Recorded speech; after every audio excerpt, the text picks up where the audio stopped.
Spoštovane in spoštovani, sem Mihajl Toš, avtor projekta Kein Kampf. Nahajamo se v tednu šoa ali šoa 2022, spominjamo se in smo pri predavanju z naslovom Okultizem v Tretjem rajhu.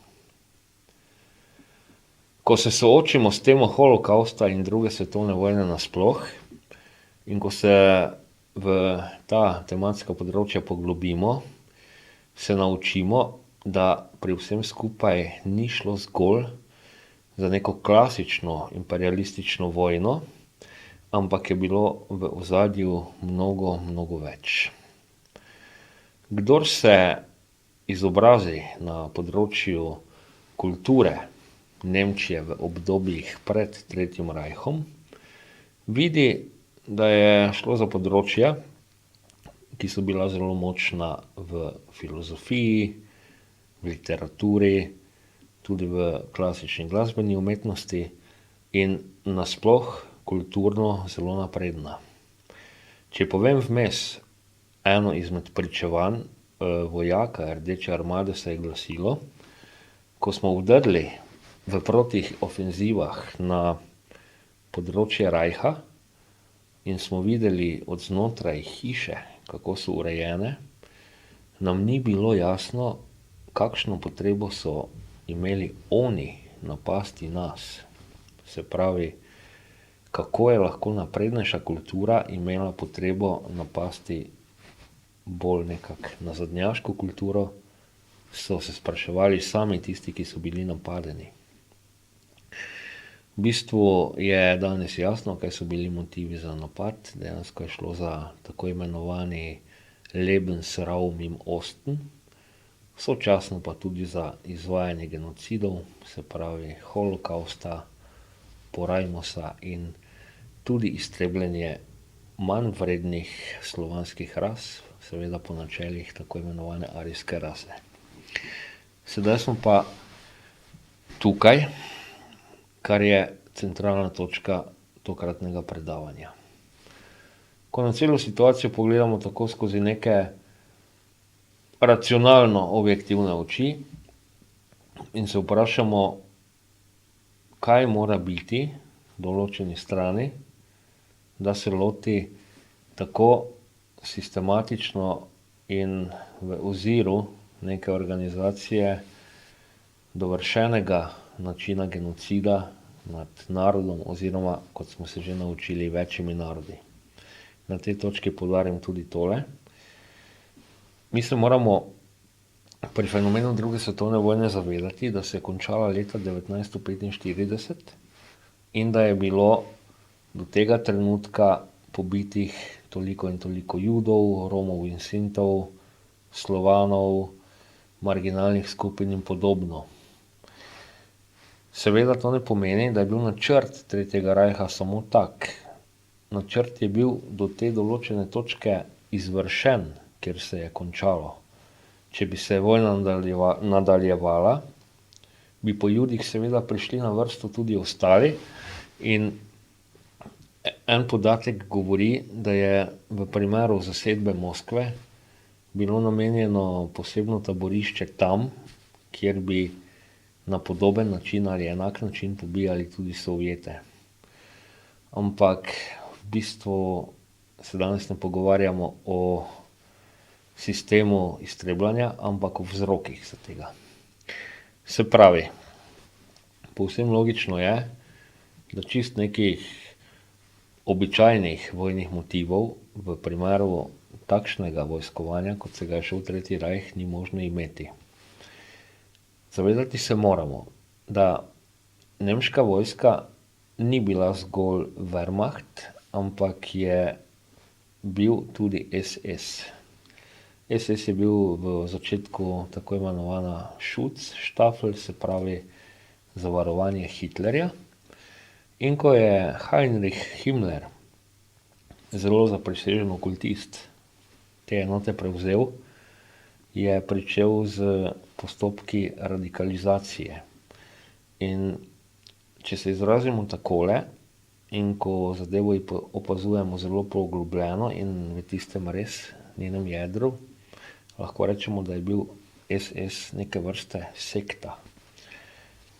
Temu so rekli tudi sami sebi Wir sind die Gotteskrieger, se pravi, mi smo božji borci. In zakaj pri celi zadevi gre?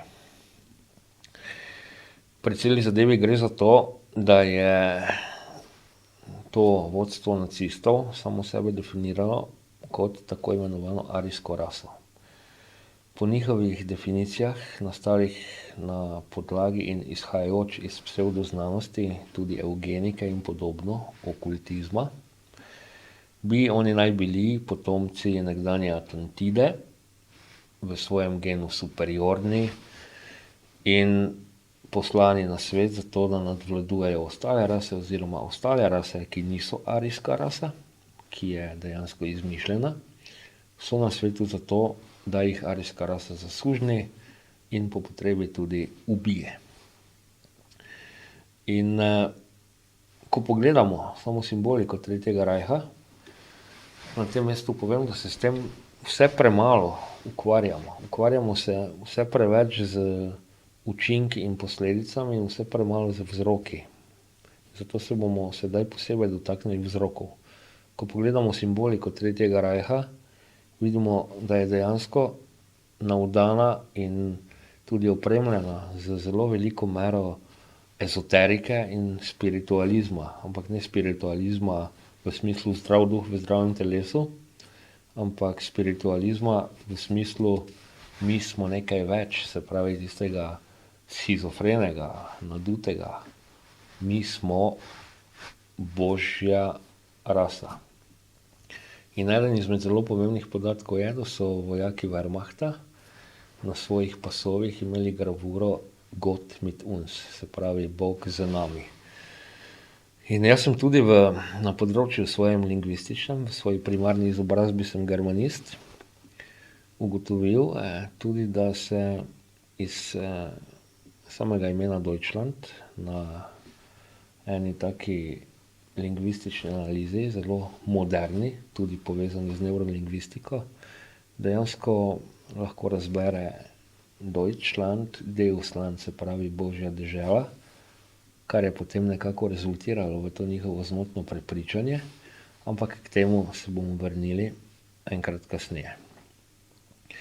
Sedaj pred nadaljevanjem si poglejmo ta video, ki v to celo našo zgodbo o okultizmu vplete oziroma vpelje vsem dobro znanega Fausta.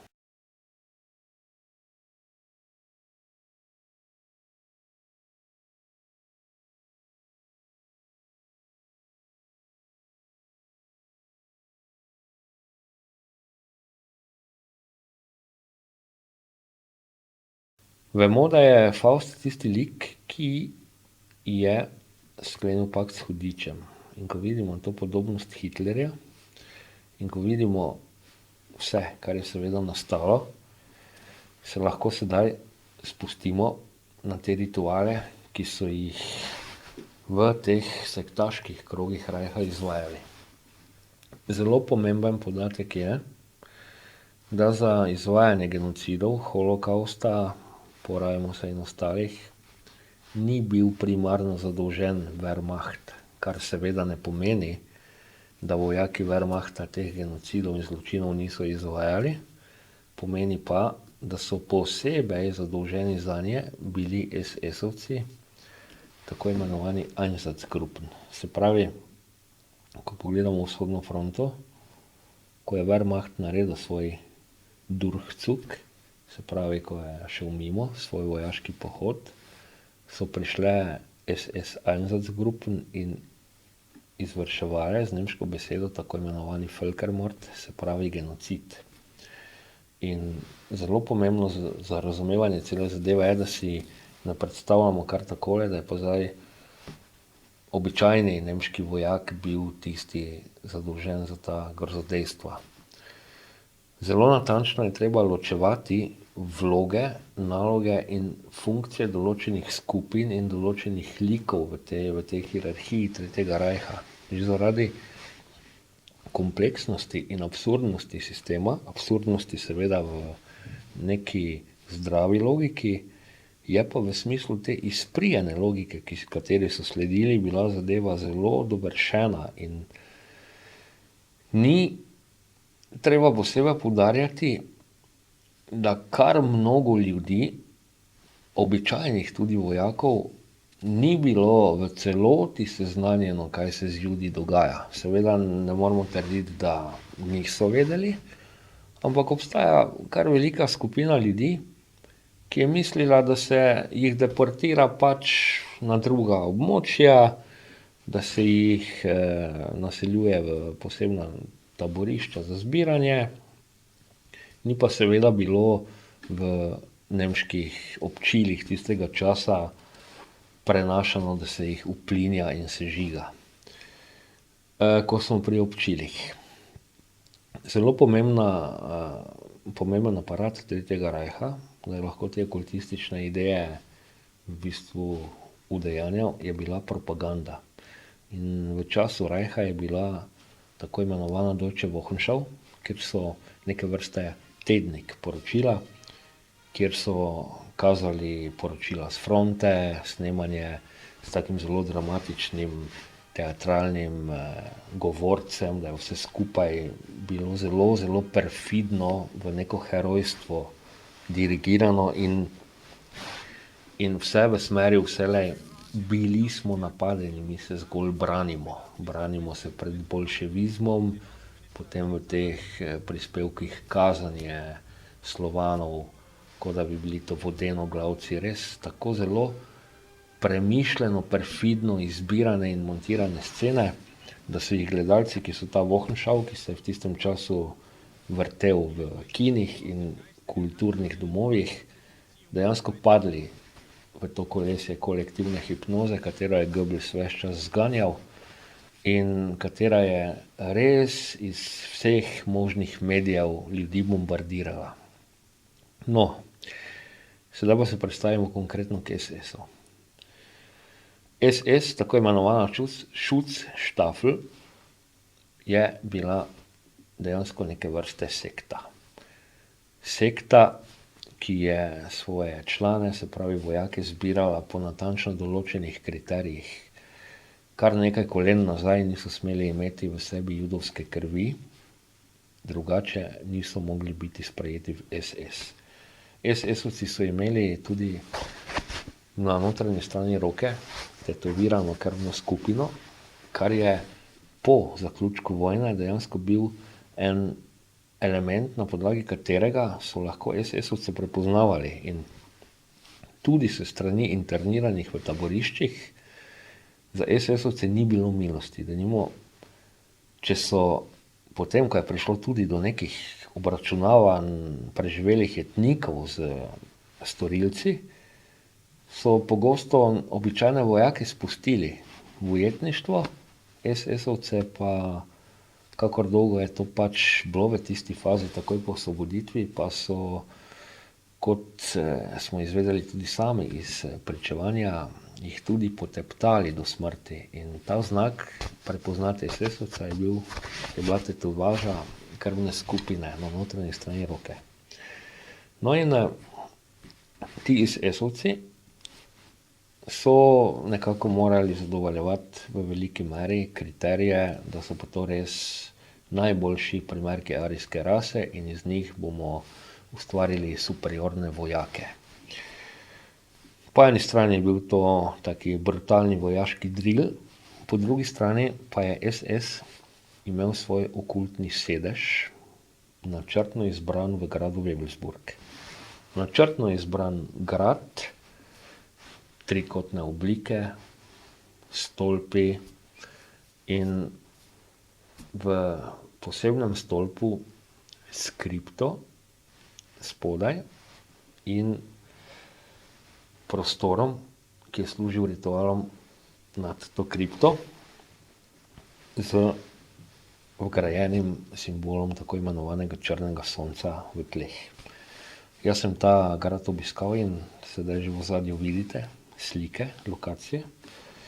No in SS-ovci so poleg načrtovanja dejansko zganjali rituale povezane z povemo to kar tak, kot tudi sami imenujejo, z magijo, čarovništvom, rituali. In pogosto se tudi holokavst tretira kot tako imenovani ritual mort. Se pravi, SS-ovci so bili namenjeni iztrebljanju vseh Tretjemu rajhu nevarnih elementov in kasneje tudi vpeljevanju nove religije, katero so seveda že začeli vpeljevati s tem, da so lik Führerja gradili okoli kulta osebnosti, kakor da gre za mesijo, ki ga je na zemljo poslal sam Bog, da reši nemški narod pred propadom.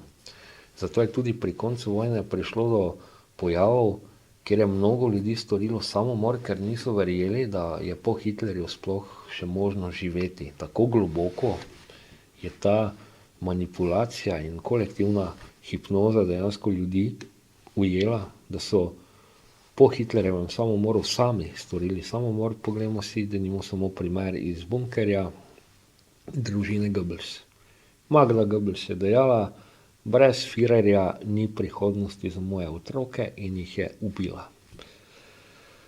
No, da se vrnemo na Wewelsburg. Sam vidim in vedno znova sedaj dlje kot tudi razvijam projekt Kein Kampf, poudarjam. Ne smemo cele zadeve, ki se v drugi svetovni vojni dogajala, opazovati zgolj kot nek militantni konflikt. Zelo, zelo, zelo moramo opazovati, kako je cel sistem bil zgrajen, bil poganjan in bil ohranjan, da dejansko ob tem, da ubija, tudi manipulira. Če ti hočeš svoj narod vreči v svetovno vojno in ga istočasno prepričati, da so drugo svetovno vojno začeli ostali, moraš nekaj časa pred tem skrbno skrbeti za kulturno degeneracijo. In najožji krog nacistov, poleg tega, da so bili kriminalci čisto na osnovnem nivoju korupcije, kraje in podobno, so bili kriminalci tudi na tem nivoju. Dejansko lahko rečemo duševni bolniki, izprijeni duševni bolniki, ki so si ob vsem, da seveda vodijo, da osvojijo cel svet, zadali nalogo in cilj, da vpeljejo tudi povsem novo religijo, ki si jo bodo definirali in sestavili sami. Seveda je pri vsem skupaj bila moteča tudi obstoječa rimskokatoliška cerkev, ostale itak, ampak da naj bi bila cela zadeva tako zelo očitna, si niso mogli privoščiti že kar v začetni fazi se lotiti tudi cerkve. Preveč ljudi je nenazadnje bilo vernikov, klasičnih vernikov, in procesi so šli zelo počasi, tako da so posamezne župnike, ki so bili preglasni, tako potihoma na skrivaj, tudi niso mogli pred očmi vseh tega početi, pobili in infiltrirali v obstoječi sistem tudi svoje, ker je bil celi, z nemško besedo, kulturwandel planiran. Se pravi, jasno je bilo tem primarnim storilcem, ideologom Tretjega rajha, da s takimi ekstremnimi in bolanimi idejami ne morejo kar stopiti pred narod in jim povedati, to bo tak. Bila je potrebna zelo prefinjena, v zelo premišljenih dozah lansirana propaganda, da dejansko v ljudeh prebudiš zlo in ga potem tudi vodiš in nadziraš. In to jim je v preveliki meri uspelo. Moramo si biti povsem na jasnem, da ko pogledamo fenomene taborišč, denimo Buchenwald, pri taborišču Buchenwald je tudi samo mesto Weimar, ki leži zraven, imelo ekonomske koristi od tega, kar se v taborišču dogaja. Do te mere celo, da je s tem služil krajevni krematorij, dokler krematorija ni bilo v taborišču. Se pravi, tudi ko so se po vojni delali nore, wir haben nichts gewusst, das haben die anderen gemacht, temu ni tako slepo zaverjeti, ker če drugo ne, se je šušljalo in tako dalje. Ampak seveda je v taki potem ekstremni situaciji človek, ki je vsaj pasivni sostorilec, hitro stopi na tisto stran, jaz pa nisem nič vedel. Ampak zavedajmo se, vse je, če drugo ne, vsaj slutilo, ampak tista omahljivost človeška je potem v preveliki meri preprečevala, da bi se zanaliziralo. Je pa tudi res, tudi če bi se zanaliziralo in uprlo, je sistem Reicha bil tako dosleden pri pobijanju ljudi, ki so mu bili nevarni, da bi kakor dolgo se je dalo v kali zatrli vsakega, ki bi se temu uprl. Če samo pomislimo, talce so še streljali tiste zadnje dni v vojni, si še šel pred steno, če nisi zvesto služil Führerju, in to nam pove, kako je bilo v obdobju, ko ni bilo konca vojne, povsem logično.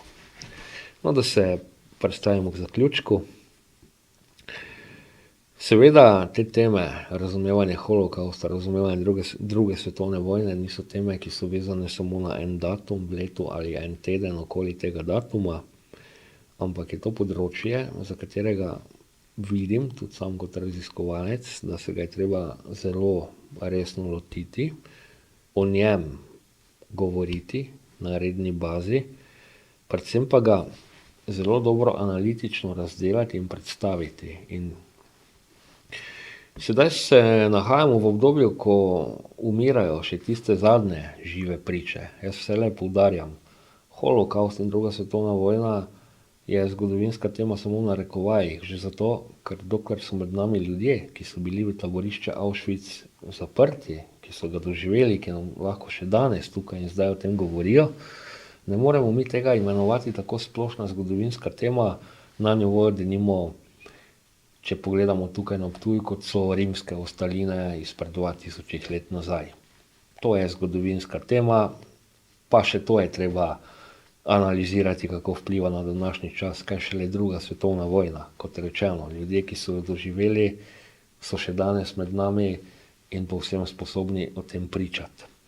No in kot rečeno, potem tudi moramo paziti na to, da obujanje oziroma ohranjanje spomina na žrtve holokausta ne pomeni zgolj odpiranje nekih hran in ohranjanje travm, predvsem pa je treba paziti tudi na to, glede na to, kolika je stopnja modernega antisemitizma, spletni antisemitizem danes v zaprtih socialnih omrežjih, tudi posebej za to narejenih skupinah, da potem obujanje oziroma ohranjanje spomina na holokaust sočasno ne pomeni podajanje idej tistim, ki pa si mislijo, da je Tretji Reich ravnal pravilno. Tretji Reich ni ravnal pravilno. Je logično, da so na svetu v družbi problemi, da so problematični osebki, ampak ozadje Tretjega Reicha se je samo skrivalo za neko parolo, da oni hočejo rešiti pred nekim zunanjim sovražnikom. Tukaj treba biti zelo, zelo, zelo previden, ker če samo tako pogledamo v učinku, ni Jud, pa ni Slovan, pa ni Sint, Rom, Cigan povzročil, da je bila potem Nemčija totalno zravnana, ampak je to povzročil sam Führer. In pri vsem skupaj moramo vklopiti logiko. No, da se vrnem nazaj. Ohranjanje spomina na holokaust ne sme biti izvajano tako, da tem ljudem, ki sicer morda potiho tega ne pokažejo, ampak gojijo simpatije do Führerja, do teh idej, bizarnih in podobno, v tem ne dobijo motivacije in celo nekih idej, kako je pa bilo to fajn. Žal, moramo odkrito povedati, obstajajo ljudje, ki se ob slikah žrtev v taboriščih naslajajo in mislijo celo, wow, glej, tako kot poznamo tisti stavek, še premalo smo jih pobili. Ja? In zato poudarim za zaključek predavanja. Danes sem se lotil teme, ki jo bomo razvijali, ker je v bistvu z tega področja, katerega jaz prihajam. Moja primarna izobrazba je germanska kultura in literatura in zametke antisemitizma najdemo že pri Lutherju, von den Juden und deren Lügen in podobno. In to, da je prišlo do eskalacije in do realizacije v času Hitlerja, moramo vedeti, da se ni ideja razvila leta 1933 in potem s holokaustom začela, z Nürnberškimi zakoni, ampak je to bilo že stoletja nazaj, se je razvijalo, se je propagiralo in je potem na nekem vrhuncu samo eksplodiralo. Jasno je, da ni bil Hitler, Himmler in ostali iz te skupine primarni antisemit, ampak je to podedoval iz prejšnjih rodov in kot rečeno, da ne bomo analizirali samo posledic, kar to lahko naredimo hitro in lahko reproduciramo in lahko govorimo, bilo je 6 milijonov pobitih, mi moramo biti sposobni mladim rodovom povedati, zakaj je lahko prišlo do tega, da je bilo toliko in toliko milijonov pobitih. To moramo z povsem tresočo roko in odgovornostjo to vprašanje si postaviti in na njega iskati in poiskati tudi odgovore. Kako lahko nekdo organizira organiziran genocid? To je temeljno vprašanje in motivi za to pa niso najdeni v teh parolah, ki so jih prodajali gospodarstvo. Saj jih to dejansko rajhovcev glavnih ni zanimalo. Njih je zanimalo realizirati svoje brutalne in tudi bizarne ideje in se potem v rajhu, ki bi ga ustvarili, počutiti kot bogovi na zemlji. In okoli tega gradimo naslednja poglavja Mein Kampfa v iskanju vzrokov in motivov, zakaj je prišlo do tega, česar posledice poznamo.